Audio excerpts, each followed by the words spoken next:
Isang beses lang mamamatay ang Panginoon. At ang pagbabalik niya is malapit na. Are we ready? Hallelujah! For all you've done. And you live, and you die, and you rose again on high. And you rose and you live, for the world to live again. Hallelujah! For all you've done.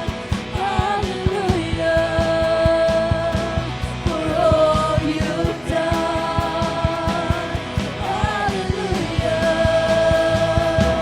For all you've done.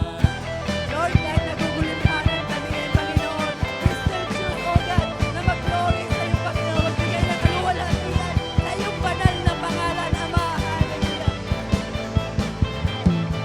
Oh, how beautiful are you, Lord. It's your words, it's your love. Oh, how glorious are you, Lord. It's your power. It was a cross That saved me and rescued me. Just a moment there set me free. Lord, I'll give you glory, glory. Wala ba mga kamay dyan? Nagpupuri sa Panginoon. I'll give you glory, glory. Jesus, I'll give you glory, glory. I'll give you glory, glory. I'll give you glory, glory. Jesus.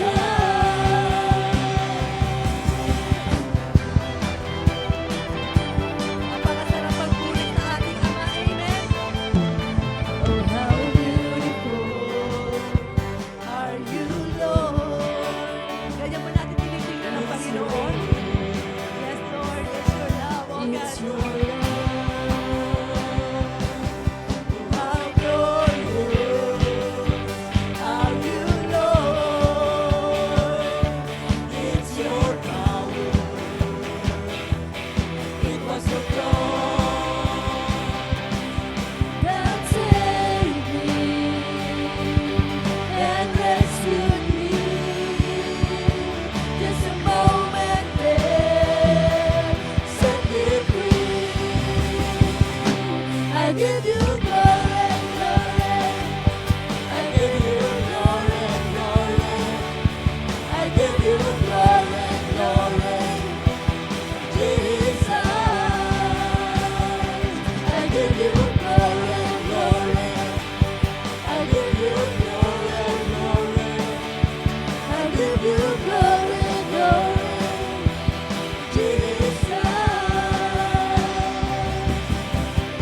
with the crown of thorns, you became my king forever. And with the crown of thorns, you became my king forever. And with the crown of thorns, you became my king forever. And with the crown of thorns, you became my king forever. That's it. Hallelujah. And rescue for rescuing us, Just a Panginoon. moment Kung ano mang pinagdadaanan namin. Hallelujah. That saved me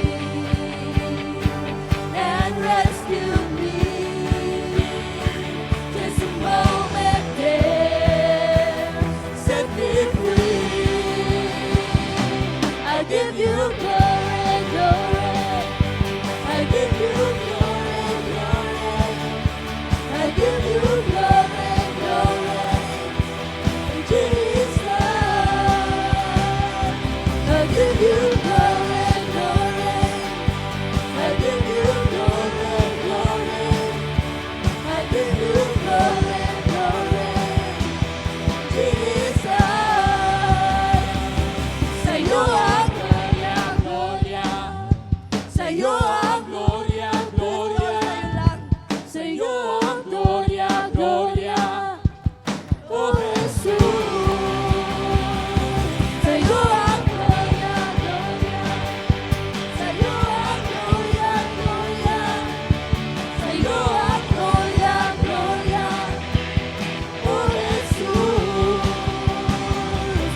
give you glory, glory. I give you glory, glory. I give you glory, glory. Jesus. I give you glory, glory. I give you glory, glory. I give you glory, glory. Jesus. Lord, hindi kami magsasawa, Panginoon, na papurihan ka, Panginoon, pasalamatan ka, O God. Hallelujah.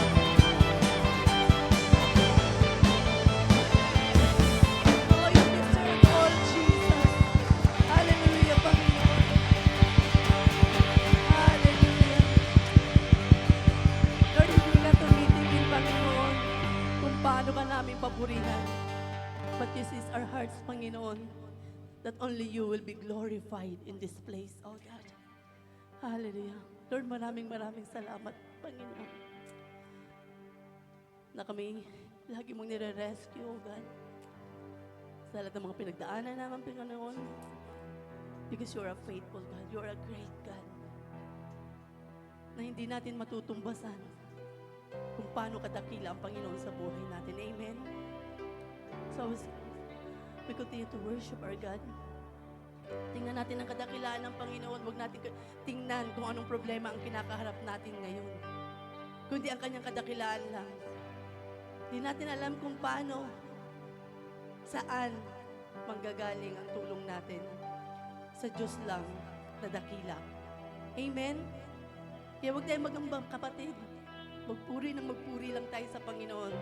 Because this is the time na hindi mo na kailangan pang ilabas yung mga hinaing mo sa Panginoon kasi God knows kung anong pangangailangan natin. Amen? Hallelujah. Let's close our eyes. Just to worship our God in spirit and in truth. Hallelujah. Yes, Jesus.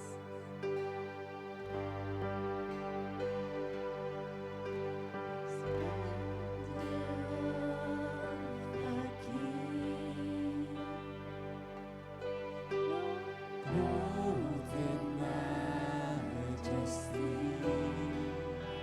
Let all the earth rejoice. All the earth rejoice.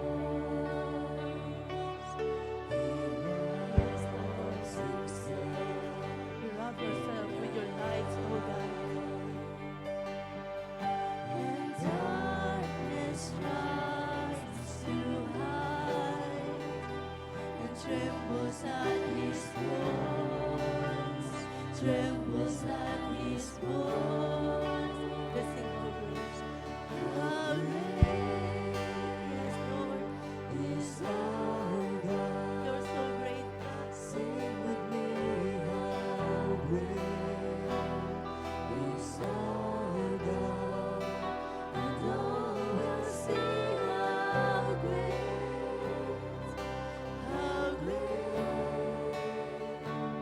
is our God. Yes, Jesus.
talaga maging great ang Panginoon sa buhay natin.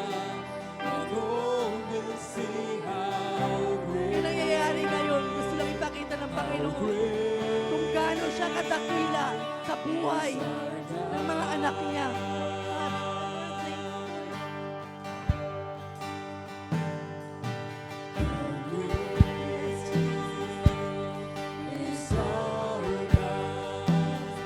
Sing with me, how great is our God, and oh, we'll see how great is our God.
Panginoon. Ikaw lamang ang mapaparalangalan, Panginoon. Ang dakilain, Panginoon. Lord, thank you for this moment, oh God, na pinakilala mo kung sino ka sa buhay namin. Lord, you're our God. My God, oh God, individually. My God, Jesus, that can supply all my needs, Panginoon, according to your riches and glory. Hallelujah. Kaya Lord, habang kami makikinig na iyong salita, Panginoon, maintindihan namin, Panginoon, ang ipapaunawa ko sa aming puso, sa aming isip, Panginoon, sa aming soul, Panginoon. And we accept you, Jesus. Hallelujah. Thank you, Lord.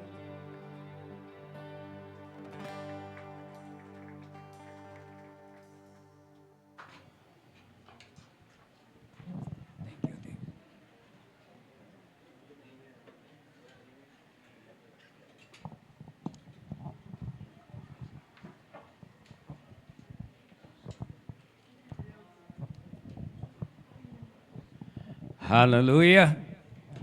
Pwede mong palakpakan natin ang ating Panginoon. Hallelujah.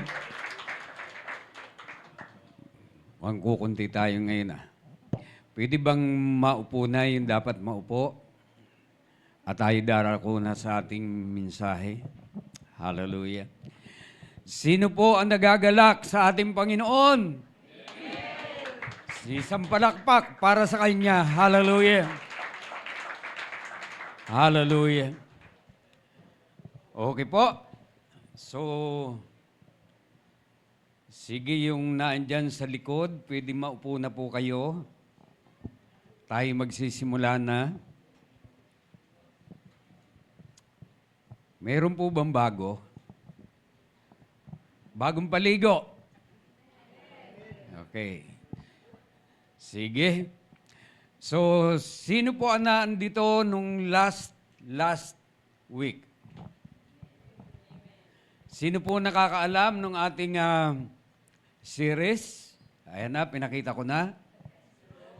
Para hindi na tayo manghula. Okay? So, nung first Sunday, ano po yung message ni Pastora? Ayan. From stuck to unstoppable. Wow. Then in second week, growing pains. Medyo ayoko niyan. Matindi-tinding sakit na pinagdaanan. At pangatlo, ito mabigat. Wow. Blessing and crushing. Wow.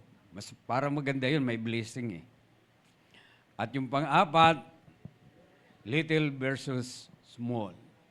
So tandaan po natin sa lahat ng yan, sino po ang nagsasagawa na ng ating mga napakinggan?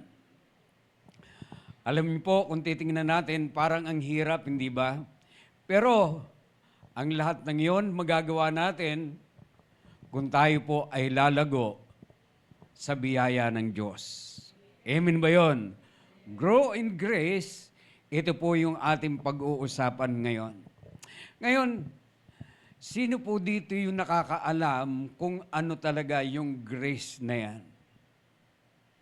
Mayroon ba magbo-volunteer? Alam niyo po, kasi sa ngayon medyo controversial yung grace, kasi mayroon na nagsasabi na kapag ka ito daw ay mayroon ka na, hindi mo na kailangang gumawa, hindi mo na kailangan na manalangin dahil ginawa na yan ng ating Panginoon. Tama ba yon? Pagka maunawaan po natin, matututunan po natin yung totoong grace, lalo po tayo magsusumikhay, magsusumigasib na paglingkuran natin ang ating Diyos. Amen ba yon? Bakit kaya? Ano ba yung grace na yan? At papaano kaya tayo lalago? Sabi po dyan, but grow in grace and knowledge of our Lord and Savior, Jesus Christ. So, kung titingnan po natin yung konteksto niyan, ay makikita po natin na tayo po ay, ang mga Christian po ay naghahanda para mapunta ng langit. At para mapunta po tayo ng langit, ang sabi po ni Apostol Pedro na kailangan mabuhay tayo na mapayapa at unawain mabuti ang salita ng Diyos dahil ang sabi ni Apostol Pedro na sa mga sulat ni Apostol Pablo may mga bagay na mahirap unawain at yun ang binibigyan ng maling kahulugan ng mga hindi natututo. Wow! Kaya ang sabi niya, ang mabuting pag-ukulan natin ng pansin, ang lumago tayo sa biyaya ng Diyos. Ngayon, ito po ang tanong, how do we grow in grace of Jesus Christ? Paano tayo lalago sa biyaya ng ating Panginoong Hesukristo? Napakahalaga po na maintindihan natin to dahil naniniwala ako na kung ito'y mauunawaan natin ng lubos, hindi tayo magkakaroon ng alinlangan sa ating Panginoon, bagkus lalo tayong magkukumapit sa Kanya at magkakaroon tayo ng tamang pag-asa sa Diyos. Amen ba yun? Ngayon, ito po yung ating pag-aaralan. Ngayon, paano tayo lalago? Tandaan po natin dun sa parable ng ng mustard seed. Amen ba yun? Dito, pagka nasabing mustard, ay yung ginugulay. Di ba? Pero sa Israel po, ito po ay ito po ay kahoy. Amen ba yun? Kaya, pagka tayo po ay gustong lumago, kailangan itanim po natin yung buto. At kapag itinanim po natin yan, tutubo, amen ba yun? At para tumubo yan at lumago, kailangan natin diligan, amen ba yun? Alagaan, i-cultivate, para maging ganito. Amen ba yun? At mula sa buto, tutubo, unti-unting lalaki hanggang sa maging katulad nito. Amen ba yun? At syempre, ang sabi doon, na pwede ng pamungaran ng mga ibon. Ibig sabihin, pwede ka nang maging sandigan, maging sandalan, at ikaw na ang nakakaalam ng mabuti at masama. Amen ba yun? Yun po ang paglago. Kasi kapag hindi po natin naintindihan yung biyaya, hindi po tayo lalago. Amen ba yun? Ngayon, spiritually speaking, pagdating po sa paglago, may nakatanim na po sa ating mga puso. Amen ba yun? Walang iba kung hindi yung seed o buto ng salita ng Diyos at kung yun po ay aalagaan natin. Amen ba yun? Unti-unti yan lalago, magkakaroon tayo ng kaalaman at matututo tayong lumakad ayon sa kalooban ng Diyos at tayo po ay pwede nang maging sandigan ng mga bagong mananampalataya. Amen ba yun? Hindi na tayo magiging pasaway. Sabihin mo nga sa katabi mo, lumalago ka na ba sa biyaya ng Diyos? Amen ba yun? Ako kaya, lumalago na? O baka naman lumalabo? So, kaya napakahalaga yung tinatawag na paglago. Ngayon ang tanong, ano ba talaga yung biyaya o what is grace? Para maintindihan po natin. Amen ba yun? Ngayon, bibigyan po natin ito ng acronym. So, grace. Sabi po dyan, God's riches at Christ's expense. Amen ba yun? So, makikita po natin na ang biyaya pala ng Diyos ay kanyang kayamanan na ginawa ng ating Panginoon. O siya po ang nagbigay nito sa atin. Amen ba yun? Kaya ito po ang ibig sabihin, grace is undeserved favor. Tayo ba, masasabi ba natin sa ating mga sarili na deserve tayo sa favor mula sa Diyos? Sino kaya ang makapagsasabi na deserve tayo? Kasi kung titingnan po natin, ang sabi po ng salita ng Diyos, Sino ba ang tao para alalahanin ng Diyos? Tayo po ay mula lang sa alabok. Amen ba yun? Pero tayo po ang binigyan ng pansin ng ating Panginoon higit sa lahat ng kanyang mga nilikha. Kung titingnan po natin, ang lahat ng nilikha ng Diyos ay napakagaganda, pero tayo po ang binigyan pansin ng Diyos. Bakit kaya? Dahil tayo ay nilikha ng Diyos ayon sa kanyang wangis. Sabihin mo nga, kamukha mo pala si Lord.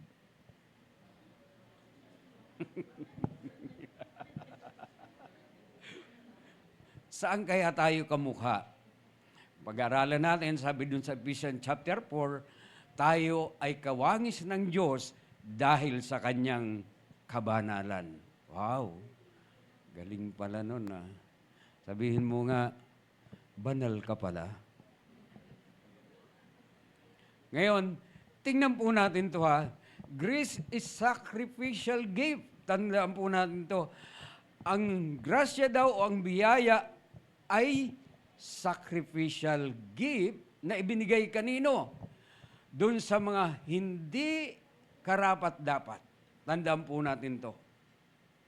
Hindi natin ito pinaghirapan, hindi natin ito ginawa, at hindi tayo makapagbabalik nito sa ating Panginoon. Amen ba yun? Yun po yung tinatawag na grasya o biyaya ng Diyos. Amen ba yun? Kaya napakahalaga, pag-aralan natin mabuti, ano ba talaga yung biyaya ng Diyos? Napakarami pong example kung pag-aaralan po natin. Halimbawa, katulad na lang ng babaeng nahuli sa pangangalon niya. Sino nakabasa noon? Amen ba yun? Na dinala ng mga eskriba at mga parisiyo dun sa harap ng Panginoon at sinabi, ang mahuli sa katulad nito ay kailangan batuhin hanggang sa mamatay. So, ang Panginoon ay yumuko, sumulat, at pagkatapos ay nagsalita at ang sabi, ang sino mang walang kasalanan ang unang bumato dun sa babaeng yon. Pero wala pong bumato at unti-unti naririnig na lang yung kalampag ng bato sa lupa. Ngayon, tinanong yung babae ng Panginoon, sabi niya, mayroon bang bumato? Wala po. Ang sabi ng Panginoon, humayo ka at huwag ka nang magkasala. Alam niyo po, napakahalaga maintindihan natin yung grasya o biyaya ng ating Panginoon para hindi tayo panghinaan ng pananampalataya. Amen ba yun? Hindi tayo mawalan ng pag-asa, bagkos ay magkumapit tayo sa ating Panginoong Hesukristo. Palakpakan natin ang ating Panginoon. Hallelujah. So tandaan natin, sabi po dyan, according to John 1:14, Jesus was full of grace and truth. Amen ba yun? Siya lang talaga ang puno ng biyaya at katotohanan. Amen ba yun? Naniniwala ba kayo na ang Panginoon ay puno ng biyaya at katotohanan? At siya lang ang mayroon nito. Amen ba yun? At kung siya po ay mayroon nito, ngayon ang tanong, paano tayo lalago sa biyaya ni Kristo? Ito po yung ating pag-aaralan. So, makikita po natin, sabi diyan, how did Jesus exhibit grace? Paano ba ipinakita ng Panginoon yung biyaya na kailangan natin maunawaan, pag-aralan, at ito po yung gayahin natin. Amen ba yun? Sino ang gusto maging imit? Mayroon po ditong tatlong bagay. Sabi diyan, there are 3 ways Jesus was full of grace, 3 ways that He wants us to copy. Amen ba yun? Hindi lamang makita natin dito sa Panginoon, kung hindi, maging tayo man kailangan natin gawin o kopyahin. Amen ba yun? Gusto ba natin to? Amen. Kaya lang, pwede naman tayong makinig, pwede naman natin papasukin sa ating tainga, sa puso, pero pagdating po sa pagsasagawa para mahirap. Tama ba? Kasi pagka inuutusan na tayo, sino po dito ang masunurin? Mabuti may isa. Okay. So, una, makikita po natin dito, in-exhibit ng Panginoon, ipinakita ng Panginoon ang kanyang habag o grasya sa tinatawag na forgiveness. Amen ba yun? So, napakahalaga maintindihan natin bakit tinawag itong biyaya. Bakit ito ang pinakita ng ating Panginoon? Dahil naniniwala ako, ang pagpapatawad po ay napakahirap gawin. Sino dito yung madaling magpatawad? Taas ang kamay.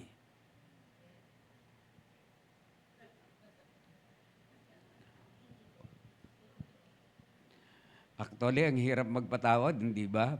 Lalo na kung ikaw ay napagbintangan, hindi mo na, ginawan mo na mabuti, ikaw pa naging masama. Tama ba? Tapos ikaw ang laging pinag-uusapan kahit na baganda ang ginagawa mo. Okay? So ano ba yung tinatawag na forgiveness? Ang sabi diyan, from the Greek word, ipimi, to let go, ibig sabihin, pakawalan mo. Amen ba yun? Kasi sa totoo lang, ang galit, ang hirap mawala sa puso. Totoo o hindi? So hindi lang pakawalan, kung hindi i-release talaga na mawala sa ating mga puso. Dahil kung hindi po natin yan pakakawalan, hindi po natin yan aalisin sa ating mga puso, tayo po ang mahihirapan. Totoo o hindi? Diba? Kaya, napakahirap, sa totoo lang, yung tinatawag na pagpapatawad. Pero, bilang mga anak ng Diyos at inaasahan ng ating Panginoon, kailangan po gawin natin dahil ang pagsunod ay mayroong biyaya mula sa Diyos. Amen? Hallelujah! Sige, palakpakan po natin. Ngayon, tingnan po natin yung ginawa ng ating Panginoon nung siya po ay naandun sa krus ng Kalbaryo, naghihirap. Amen. Siya po ay nanalangin at ang kanyang panalangin hindi basta-basta. Una, ang naging panalangin niya, sabi niya, Ama, bakit mo ako pinabayaan? Napakahirap sa buhay ng ating Panginoong Hesukristo na kung titingnan po natin sa kanyang kalalagayan, siya na walang kasalanan, siya'y itinuring na kriminal. Dahil nung panahon po, kapag ka ikaw ay napako sa krus, itinuturing kang heinous crime ang nagawa mo. Ang Panginoon walang kasalanan pero naipako dahil sa atin. Naniniwala po ba kayo doon? Hindi magpapapako ang Panginoon ng dahil sa Kanya, dahil wala siyang kasalanan. Ang dapat mapako tayo mga tao na nagkasala. Pero anong ginawa ng ating Panginoong Hesukristo? Ibinigay niya ang kanyang buhay para sa atin, para matubos tayo sa ating mga kasalanan. At pinatunayan niya ng Panginoon nung sambitin niya, na sabi niya, Ama, patawarin mo sila sapagkat hindi nila nalalaman yung kanilang ginagawa. Yun po ay sambit ng panalangin para dun sa nagpahirap sa Kanya, nagpako sa Kanya sa krus, at dun sa lahat ng lumait sa Kanya. At hindi lang sa kanila, kung hindi maging sa atin na naging makasalanan, ay pinahintulutan niya na tayo man ay panalangin, na tayo'y patawarin sa lahat ng ating mga kasalanan. Amen ba yun? Hallelujah. Kaya tingnan po natin, ang Panginoon ipinakita niya, ginawa niya, ipinadama niya yung pagpapatawad, hindi lamang dun sa mga mahal niya, kung hindi sa nagkasala sa Kanya. Wow. At hindi lang yun, tingnan po natin, the intent behind Christ's voluntary death was to offer us to forgiveness. Tandaan po natin, yung kanyang voluntaryong pagkamatay, ito po ay nag-offer sa atin ng pagpapatawad. Nararamdaman nyo ba kung gaano kabigat magpatawad. Hallelujah. At hindi lang yan, tandaan po natin, sabi diyan, Christ had to die in order to release us from the dead. We owed God for the sins we've committed. Yung kanya pong kamatayan, ginawa niya yon para bayaran niya ang kasalanan na ating nagawa para sa Diyos. Siya po ang nagbayad, hindi po tayo. Kaya kung pag-aaralan po natin, isa sa puso natin, yung biyaya o grasya ng Diyos ay napakahalagang bagay na kailangan natin matutunan at isagawa dahil ito ang magbibigay sa atin ng pag-asa at ng kinabukasan. Amen ba yun? Hallelujah! Ginawa yan ng Panginoon para ipakita sa atin, hallelujah, ipaunawa sa atin na napakahalaga yung pagpapatawad. Hallelujah. At ano pa? Sabi diyan, the number one way we can express grace to other people in our ability to forgive. Amen ba? Nagagawa po natin, na-express po natin, hallelujah, ang biyaya ng Diyos kung ipakikita po natin ang kakayanan natin na magpatawad sa ibang tao, lalo na sa mga nagkasala sa atin. Amen ba yun? Hallelujah. So tandaan po natin ito, napakahalaga na itam natin ito sa ating mga puso dahil naniniwala ko ang Diyos ay gagawa sa atin ng mabuting bagay. Hallelujah. Ngayon, tandaan po natin to. Sabi po dyan, ito ay isang utos. Tandaan po natin, ang pagpapatawad po ay isang utos na hindi natin maaaring baliwalain. Amen ba yun? Ang utos na inulit-ulit sa bagong tipan. Bakit kaya inulit-ulit? Kasi kagaya po nito, tandaan po natin to ha, sabi po dyan sa Colossian, magpatawad kayo gaya ng pagpapatawad ng Panginoon sa inyo. Wow! So, bakit kaya sinabi na magpatawad tayo katulad ng pagpapatawad ng Diyos sa atin? Alam niyo po, ang Diyos kapag ka nagpatawad, ang sabi po dun sa Psalm 103 verse 10, na kung gaano kalayo ang silangan sa kanluran, ganyan niya kinakalimutan yung lahat ng ating pagsalangsang. So, ibig sabihin, kapag ka ang Diyos ay nagpatawad, kinakalimutan niya yung lahat ng kasalanan natin. Amen ba yun? Binubura niya yung pilat at nagiging parang bago. Amen ba yun? Pero, kakaiba po kapag ka nagpatawad yung tao. Paano ba magpatawad tayo? Tayo, sasabihin natin, pinatatawad na kita, pero wag ko lang makita ang pagmumukha mo.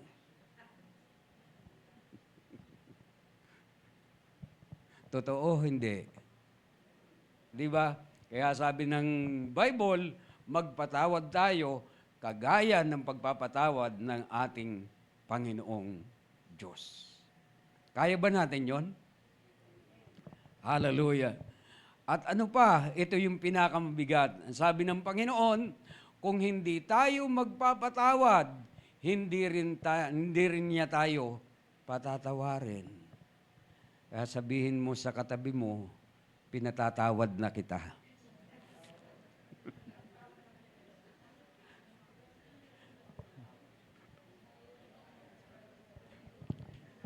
O sino dito yung may mga kagalit? Ngayon, may umamin. O sino dito ang may nakagalit? Okay. May nakasamaan ng loob. Ayan. Magpatawad na po tayo. Huwag niyo akong aabangan sa labas. Peace. So, maliwanag po ba? So, pinakita po, hindi lang pinakita, ginawa ng ating Panginoon yung tinatawag na pagpapatawad. Amen ba? At ano pa? Sabi diyan, we grow in grace when we cultivate our ability to forgive others. Tayo daw ay lumalago sa biyaya kung patuloy natin nililinang yung kakayahan natin magpatawad sa iba. Amen ba yun? Sabi diyan, hindi lamang sa salita, kung hindi sa ating pang-araw-araw na ginagawa at interaction para dun sa mga nakakasakit sa atin. O baka naman, naalala ko tuloy sa church eh. Di ba? Dati, nung hindi pa uso yung paiklian ng service, umaabot ng 3 oras, bago magsimula, mayroon pang kamayan, ang kantahan, "Oh, I love you with the love of the Lord."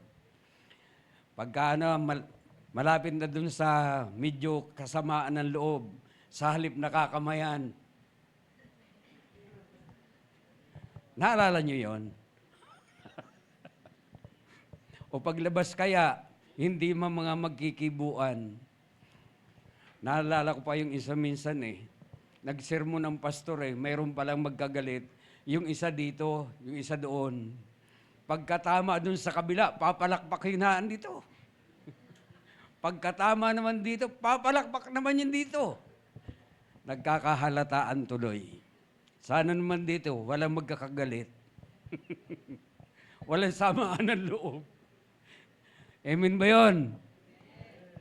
So tandaan po natin to, ang pagpapatawad po ay napakahalaga. At sabi din, lalago tayo sa biyaya ng Diyos kung ang ating abilidad na magpatawag at patuloy natin lilinangin. Amen ba yun? Hallelujah. At sana po, loobin ng Diyos, lumago tayo sa biyaya ng ating Panginoon. Okay? Pangalawa, wow. Mercy, awa, habag. Amen ba yun? Hindi si Sister Mercy. Okay? So, pagdating po kasi sa tinatawag na mercy, ano ba yan? Bakit kailangan, sino po dito yung mahabagin? Taas ang kamay. Alam niyo po, ito yung napakahalaga na maintindihan natin dahil ang sabi ng Bible, ang sino mang marunong mahabag ay kanyang kahahabagan. So, ibig sabihin, kung hindi ka marunong mahabag, hindi ka rin kahahabagan. Tama ba? Kaya lang sa atin, gusto natin gawan ng tama yung mga nagmamahalang sa atin. Pero pagka hindi, ayoko nga. Diba? So ano ba yung mercy? Sabi po dyan, mercy is showing kindness to those in need, whatever or not they deserve it or can pay us back. Diba? Sabi po dyan, ang habag daw ay pagpapakita ng kabutihan para dun sa mga nangangailangan. Amen ba yun? Kahit na hindi deserve o hindi man makabayad, yun po ang pwede natin pagpakitaan ng habag. At di lalo na sa mga mananampalataya sa ating mga kapatid. Amen ba yun? Hallelujah. Napakahalaga po yun. Kasi dito natin maipakikita na tayo ay lumalago sa biyaya ng Diyos kung mayroon po tayong habag sa ating puso. Amen ba? So, sabi po dyan sa buong ministeryo ni Jesus, patuloy na nagpapakita ng kahabagan ang ating Panginoon sa nakapaligid sa Kanya. Totoo yun dahil kung babasahin po ninyo yung tala ng paglilingkod ng ating Panginoon dito sa lupa, napakarami pong makikita natin na talagang kinahabagan ng ating Panginoon. Pero, gagaya po nito, hallelujah, sa dalawang bulag na narinig ang ating Panginoon na parating at nagtanong sa mga tao, sabi, bakit nagkakagalo? Ano ba yan? Ang sabi nung mga tao, si Jesus. Nung marinig yun, yung bulag ay sumigaw at ang sabi diyan, Anak ni David, maawa ka sa amin. At sinawayan ng mga tao na sabi, huwag ka maingay. Pero hindi po sila napigilan. Sumigaw ng sumigaw na anak ni David, maawa ka sa amin. At nang marinig ng Panginoon tumigil, at ang sabi ng Panginoon, ano ang gusto niyong mangyari? Gusto po namin makakita. Karapat dapat ban tumanggap ng kahabagan yung 2 bulan? Hindi naman siya tigasunod ng ating Panginoon. Amen ba yun? Pero kahit na hindi tigasunod, kinahabagan ng ating Panginoon. Minsan tayo po ay nagtatangi eh. Naniniwala ba kayo? Gusto lang nating kahabagan yung mga nahabag sa atin. Pero yung hindi na. At hindi lang yan, nagpakita rin siya ng habag dun sa mga nagugutom. Naalala ba ninyo na sa panahon ng ating Panginoon, daming sumusunod sa Kanya? At ang sabi ng Panginoon, nahabag ako sa kanila dahil 3 araw na sila sumusunod sa atin at wala na silang pagkain. Kaya tinanong ang mga alagad, ano ba ang mayroon sa inyo? Sabi ng mga alagad, mayroon kami ditong isda at tinapay. At pinaupo nila yung mga tao at pinag-pray ng Panginoon yung tinapay at dumami. At alam nyo ba, ang sabi ng Panginoon, ayokong umuwi sila na gutom. Baka sila'y himatayin sa daan. Napakahalaga ng pinakitang habag ng ating Panginoon. Amen ba yun? At kung yun ay pinakita ng Panginoon, ipinadama sa mga tao, tayo din po bilang mga tagasunod ng ating Panginoon. Ito rin ang dapat na makita sa ating mga buhay. Amen ba yun? At hindi lang yun, yun sa babaeng inaagasan ng 12 taon, hallelujah, nung malaman ng babaeng ito na si Jesus ay nagpapagaling, siya po ay nagkaroon ng desire at nagkaroon ng pananampalataya na mahipo man lang niya ang laylayan ng damit ng ating Panginoong Hesukristo, siya ay gagaling.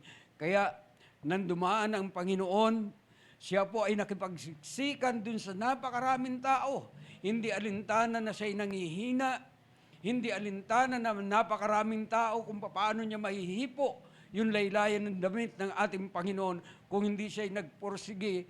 At sa pagkakataong yun, nahipo ang laylayan ng damit ng ating Panginoon. At ang sabi ng Panginoon, sino ang humipo sa laylayan ng aking damit? Sabi ng mga alagad, pambihira naman kayo, Lord eh. Ang daming tao, makikita pa ba namin kung sino ang humipo sa inyo? Pero ang sabi ng Panginoon, may lumabas na kapangyarihan sa akin. Kaya alam niya na mayroong humipo sa kanya. At hindi nagkaila yung babae at inamin na sinabi, ako po yun, Panginoon. At ang sabi ng Panginoon, pinagaling ka dahil sa iyong pananampalataya. Hallelujah! At naniniwala ako maging sa atin kung tayo po ay mayroong ganong habag. Amen ba yun? Maging dito sa church, pwedeng gumawa ang Diyos ng himala. Amen ba yun? Gusto ba natin maranasan ang himala ng Diyos? Amen. Magmula sa atin po, magkaroon tayo ng habag sa isa't isa. Amen ba yun? Para maranasan natin yung himala ng Diyos dito sa church. At yung pang-apat, makikita po natin dyan, nagpadama ng kalungkutan. Amen. Ang ating Panginoon dun sa namatay niyang kaibigan. Sino to? Si Lazaro. At makita po natin yung awa na hanggang sa umiyak ang ating Panginoon. At ito yung pinakamaikling verse, Jesus wept. Amen ba yun? So tingnan po natin ang Panginoon, sa Diyos na nagkatawan tao, pinaglilingkuran ng maraming anghel, bumaba dito sa lupa. Para ano? Para ipadama yung kanyang habag sa mga tao. At kung tayo po, katulad nito, tayo man ay nakaranas ng kahabagan o ng kabutihan sa ating Panginoon, ano ang dapat nating gawin? Hallelujah! Kailangan gawin po natin at gayahin yung ginawa ng ating Panginoon. At sa ganoon, diyan po lalago tayo sa biyaya ng ating Panginoon. Amen ba yun? At pangatlo, yung service po. Yung paglilingkod. Alam niyo po, ang paglilingkod para sa iba ay napakahirap na bagay. Lalo na kung ikaw po ay isang mataas ang katungkulan mo sa lipunan. Halimbawa, ikaw po ay manager o boss o may-ari ng isang malaking kumpanya. Kapag ka ikaw po ay naging Christian, napakahirap pong maglingkod. Naniniwala po ba kayo doon? Kasi, tandaan po natin, ito po ang service o paglilingkod. Service is a mindset, hindi lamang po programa. Amen ba yun? Kung hindi ito po ay nakatatak sa ating isip, ito po yung dapat nakasit, yung ating kaisipan para maglingkod. Kasi kung ang ating Panginoon, makikita po natin, ito po yung kanyang sinabi. Sabi diyan, the Son of Man did not come to be served, but to serve. At hindi lang para maglingkod, kung hindi ano daw, para ialay ang kanyang buhay at maging katubusan sa marami. Wow. Tingnan po natin to ha. Ang Panginoong Hesukristo, siya po ay Diyos na nagkatawan tao. Ano po ang ginawa niya? Siya'y bumaba dito sa lupa, hindi para paglingkuran, kung hindi para maglingkod. At napakahalaga na maintindihan po natin, lalo na tayo mga mananampalataya, lalo na yung mga leaders, mga workers sa church, kailangan maintindihan po natin to. Amen ba yun? Hallelujah. Na ang paglilingkod ay katulad po nito. Wow. Sabi po dyan, ang paglilingkod sa iba ay nangangailangan na ibaba natin ang ating mga sarili sa harap ng iba. Naniniwala ba kayo doon? Ay paano kung ikaw ay mataas ang katungkulan dito sa lipunan at naging Christian ka at gusto mong maglingkod sa ating Panginoon? Kaya ba natin? At hindi lang yan, sabi diyan, at isantabi ang ating sariling kapakananan upang matugunan ang pangangailangan ng iba. Amin ba yun? Ang hirap, no? Ayoko na maging Christian. Bus ako, tapos ako'y maglilingkod. Pero tingnan po natin ang ginawa ng ating Panginoon. Noong ang Panginoon po ay malapit ng maghirap, ang ginawa po niya sa mga alagad, siya po ay kumuha ng plangganang may tubig at tuwalya, at ang ginawa niya, hinugasan po yung paa ng mga alagad. Katunayan, sabi ni Apostol Pedro, ayokong magpahugas ng paa. Pero ang sabi ng Panginoon, kung hindi ka magpapahugas ng paa, wala kang kaugnayan sa akin. So ang paglilingkod po pala sa iba, ito po ay pagsasagawa o pag-iim natin na magkaroon tayo ng malalim na relasyon sa isa't isa. Tama ba? Naipapadama natin dito na tayo ay malalim yung ating ugnayan sa taong yon. Kasi ang paglilingkod na tinatawag dito, ang kaugalian po kasi dun sa Israel, mayroon po silang tigapaghugas ng paa bago sila pumasok ng bahay. At ang tawag po doon ay tinatawag na bond servant. Nang ibig sabihin, walang kwentang alipin. Kaya kailangan ibaba mo yung sarili mo para ka makapaglingkod. Amen ba yun? katulad ng ginawa ng ating Panginoong Hesukristo. Ang sabi po dito na mahugasan na ni Jesus ang kanilang mga paa, muli niyang isinuot ang kanyang balabal at nagbalik sa upuan niya. Sinabi niya sa kanila, naunawaan ba ninyo kung ano ang ginawa ko sa inyo? So, tinuruan niya yung mga alagad kung bakit niya ginawa yun. Amen ba yun? At ito po ang sabi niya, tinatawag ninyo akong guro at Panginoon, at tama kayo. Dahil ako nga.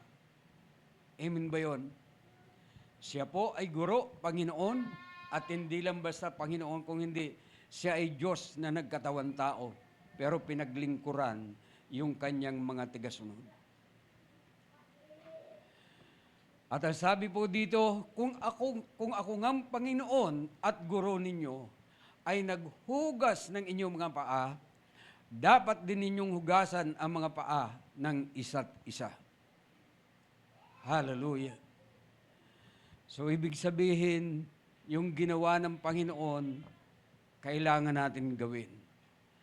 Dahil ang sabi niya, sa verse 15, binigyan ko kayo ng halimbawa upang inyong tularan. Ang paglilingkod po ay isang bagay na mahirap. Naniniwala po ba kayo doon? Dahil ito po ay isang mahirap na gawain, lalong-lalo na kung mataas ang iyong katungkulan sa lipunan. Pero bilang nakakilala sa ating Panginoon, bilang mga mananampalataya, bilang tigasunod ni Kristo, anuman ang kalalagayan natin sa lipunan, amen ba yun?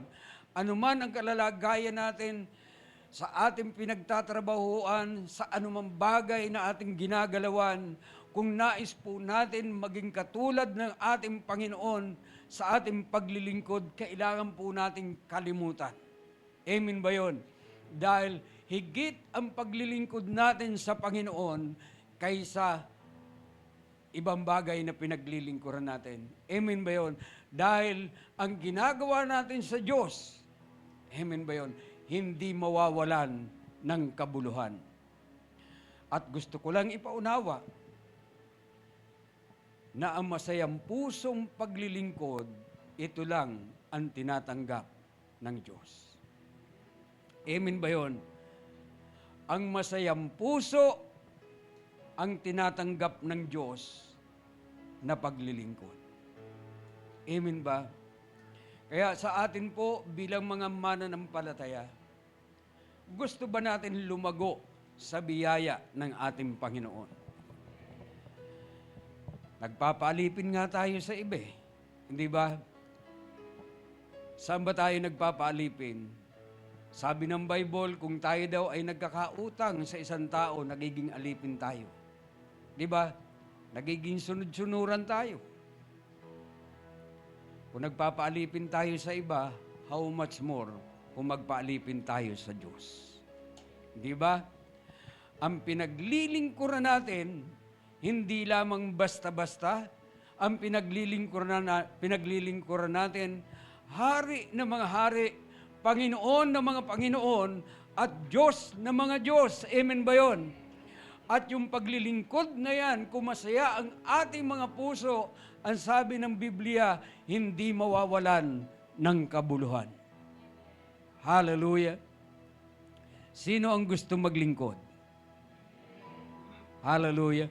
Sino ang gusto lumago sa biyaya ng Diyos? Kung gusto po natin lumago sa biyaya ng Diyos, ito po ang kailangan natin. Alam niyo ba, sabi diyan, kapag ka lumalago tayo sa biyaya, inilalantad natin si Jesus sa isang madilim na mundo. Niniwala ba kayo doon? At siya ay nagiging liwanag. Kung nakikita po sa atin, yung paglago sa biyaya ng Diyos, na ipadadama natin ito, tayo man ay nagiging liwanag sa mundo. Hallelujah. Kaya ang paglago sa biyaya ng Diyos ay ganito. Sino ang gusto lumago sa biyaya ng Diyos? Tatlong bagay lang. Una, sabi diyan, we need to cultivate our ability to forgive others. Pagyamanin po natin ito sa ating mga puso. Yung pagpapatawad, yung totoong pagpapatawad.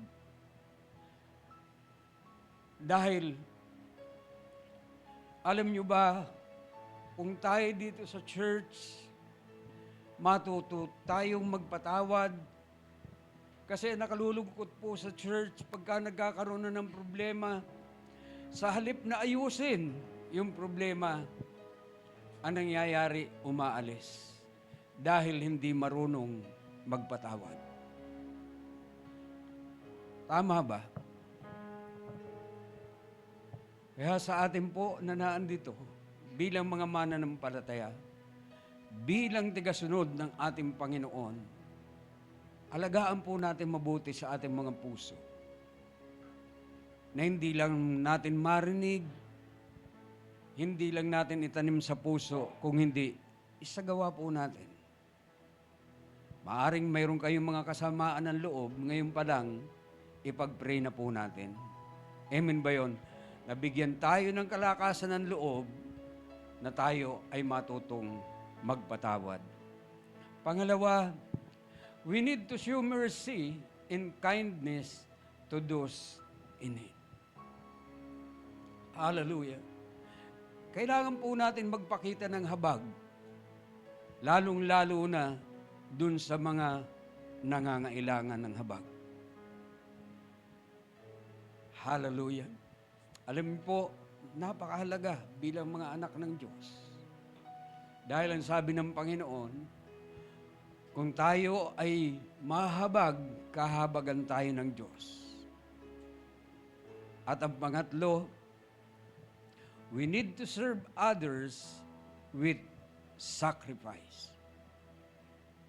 Gaya ng ginawa ng ating Panginoon, hindi niya alintana yung kanyang kalalagayan, ibinaba niya yung kanyang sarili. Hindi lamang basta alipin, kung hindi bond servant. Totoo, ang hirap maglingkod eh. Kasi kung tutuusin, gusto mo nang magpahinga, ma-refresh ang buhay mo. Pero dahil ikaw ay may tungkulin, gagawin mo, hindi para sa'yo, kung hindi para sa Kanya. Hallelujah.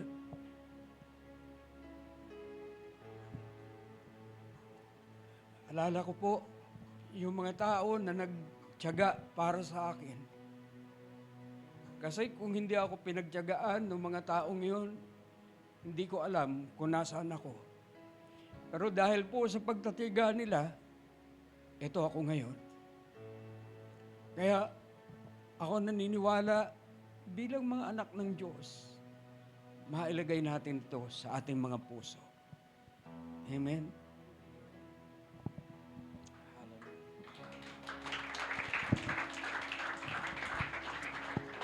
Amen. Now, this is the fifth Sunday. This is to close our series, Let's Grow. Sabi po, why do we need? Sabi sa 2 Corinthians 3:18, you must grow in grace. Bakit sa grasya ng Diyos? Kasi ang grace ang magsusustain sa atin. Na magbibigay po sa atin ng lakas para makapagpatuloy habang tayo nabubuhay dito sa mundo. Di po ba? Kaya nga sabi sa 2 Corinthians 12, kay Apostol Pablo, kung saan ka mahina, doon ako malakas. Doon ko pinapakita ang aking kalakasan. Kasi dito nga sa mundo, marami tayong daranasan na sakit, rejections, lahat. Mararanasan natin dito. But it is the grace of God that sustain us. Amen? Ngayon sabi, grow in the knowledge of God. Bakit grow in the knowledge of God? Kasi po, pag nakilala natin ang gusto ang Panginoon, doon lalalim ang ating pagkakilala sa Kanya at ang ating pananampalataya sa Diyos. Makilala makilala natin yung kanyang character, makilala natin, maunawaan natin kung ano yung magandang plano niya sa buhay natin.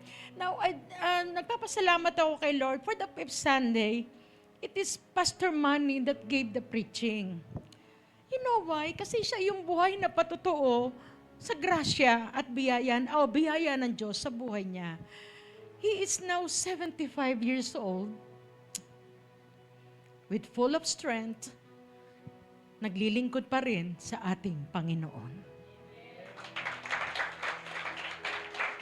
Siguro sabi ko, Lord, hindi ko alam kung pagdating ko 75 years old, ganyan pa rin ako makapag-preach.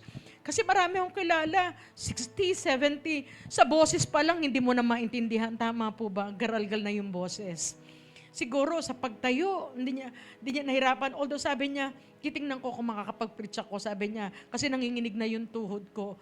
But then, habang nakatayo siya dito, talagang naiiyak ako. Kasi sabi ko, Lord, tama lang to end the series with Him. Kasi para ipakita talaga na si Lord ang magsusustain ng lakas sa inyo. Remember Caleb? Sabi ni Caleb, you know what is the difference between Christian and unbelievers? Yung lahat na sumusunod sa Panginoon. Yes, maaari. Kikita sila na malaki.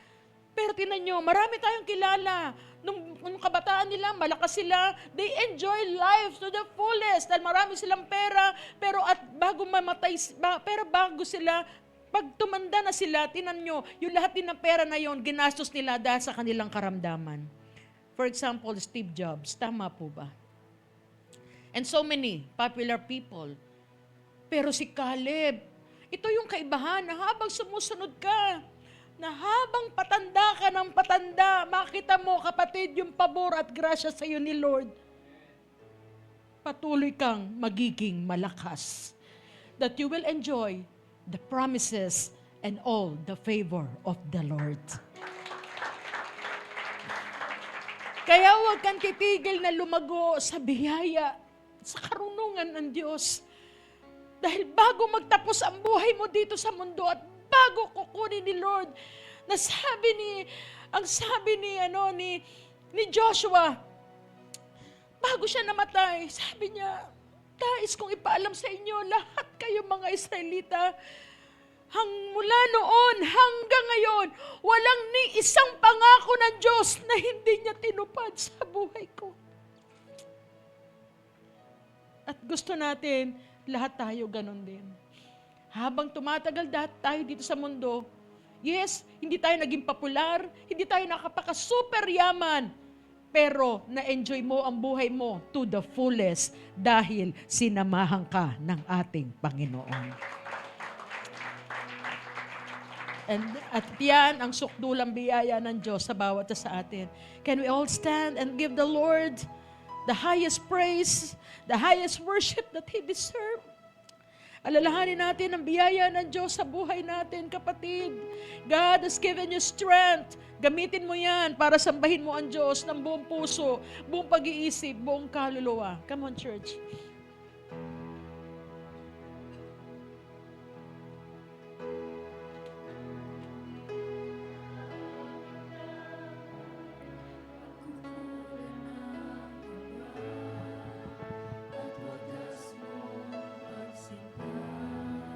Hallelujah. Habang walang kakayanan, masuklian ka ng mabuti sa lahat mong ginawa. Come on, church. Lahat na nakakaranas sa pagmamahal ng Diyos, God deserves the highest praise. Amen. Nang di kayang tumbasan, O Diyos ng katarungan at katwiran na daigdig sa ligid na bahiran ng kabanal at kalwalhatian.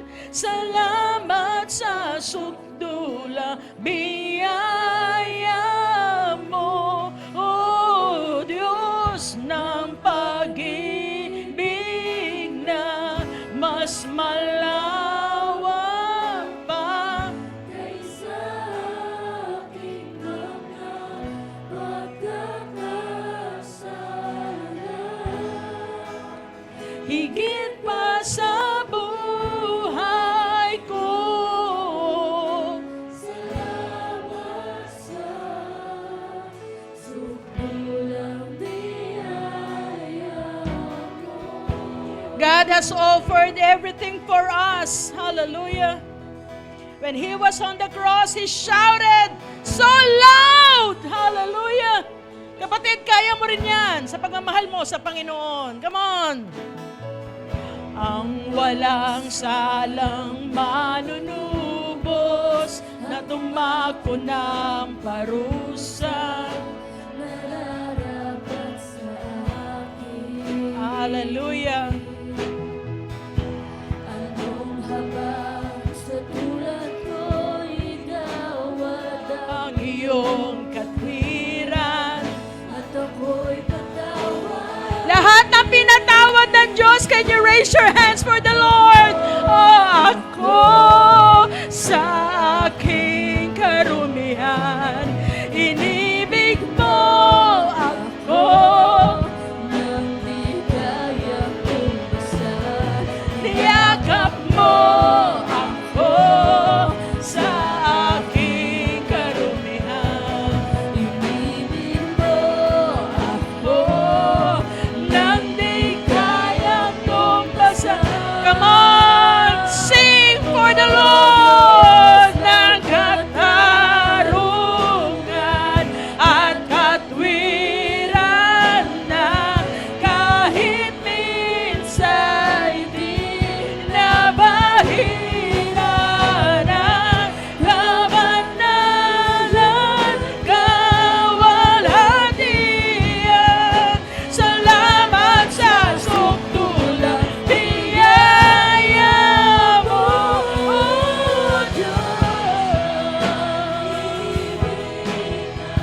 Mas malawak pa kaysa aking mga pagkakasala. Higit pa sa buhay ko. Salamat sa sukdulang biyaya. Come on! at Katwiran na kahit ipadama mo, Hari ng buhay mo si Lord.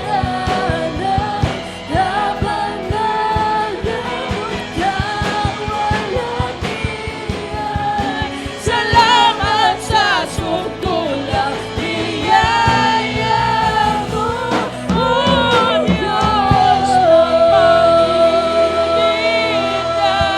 mas malawak pa kaysa aking mga pagkakasala. Higit pa sa buhay mo. Salamat sa sukdulang biyaya mo.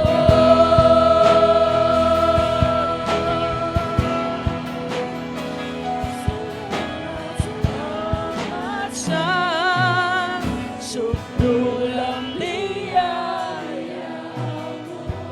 Now listen to this. Ang unang tala na ipinakita ng Diyos, ang biyaya at habag niya sa atin, makikita natin yan sa Genesis pa lamang.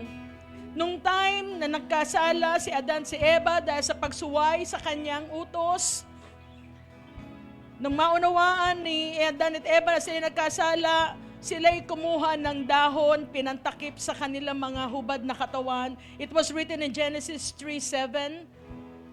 Ang simbolo po ng dahon na yan ay ang mga man's made. Akala natin yung kahihiyan, ang kasalanan, matatakpan natin ng good works. Akala natin pag irelihiyoso natin, Akala natin sa lahat ng mga spiritual practices na ginagawa natin, matatakpan natin ang kasalanan natin. No! Pero nung hinanap sila ng Panginoon, sabi niya, nasaan kayo? Adán at Eva, nagtatago sila. Nagmakita ng Panginoon na gano'n ang kanilang itsura. Anong ginawa ng Panginoon? It was written in Genesis 3:20. Kumuha ang Diyos ng balat ng hayop at pinalitan ang dahon na takip kay Eva at Adan. Mga kapatid, take note of this. Para makakuha ka ng balat ng hayop, kailangan mong patayin ng hayop para makuha mo yung kanyang balat. And that is exactly what Jesus did for us. He gave His own life para bayaran ang ating mga kasalanan. It was the grace of God first written in the Bible. Kaya mga kapatid, noon pa man, hanggang ngayon, mahal na mahal tayo ng ating Panginoon. Panginoon, maraming salamat for reminding us how gracious you are, how merciful you are in our life. Maraming pagkakataon na kami bumaksak, kami tumalikod, nagrebelde, pero Lord, eto ka, hindi ka tumitigil hanggang manumbalik kami sa iyo. At nung kami bumalik sa iyo, Lord, with open arms, you welcome us, O Lord. Hindi mo alintana kung gaano kadumi, kung gaano kasama, kung gaano kadilim ang aming nakaraan. Ang mahalaga sa iyo, bumalik kami sa iyo, Panginoon. And it was your grace, Lord. It is your grace for all of us. Panginoon, maraming salamat na nakatatagal kami dito sa mundo dahil sa biyaya mo. Kung hindi mo kami sinasamahan, Lord, matagal baksak na kami, Panginoon. Matagal wala na kami, Panginoon. Pero Lord, salamat. Every day, there's the protection and there is your provision for all of us. Maraming nangyayari sa aming paligid. Pero heto kami, Lord. We're alive and well. It is because of you, Panginoon. Salamat sa iyong dakilang pagmamahal. Nawa, Lord, ang mensahe sa araw na ito ay tumatak na malalim sa aming mga puso. As we commemorate, O Lord, this week, the Holy Week, ang sakripisyo mo sa krus ng Kalbaryo. Lord, hindi ka nag-alintana na ibigay ang buhay mo para sa amin. Nawa, ganun din kami, Panginoon. Hindi kami manghihinayang na ibigay ang lahat para sa iyo. Maraming salamat po, Ama. We thank you, Lord, and we give you all the glory. In Jesus' name we pray. Amen and amen.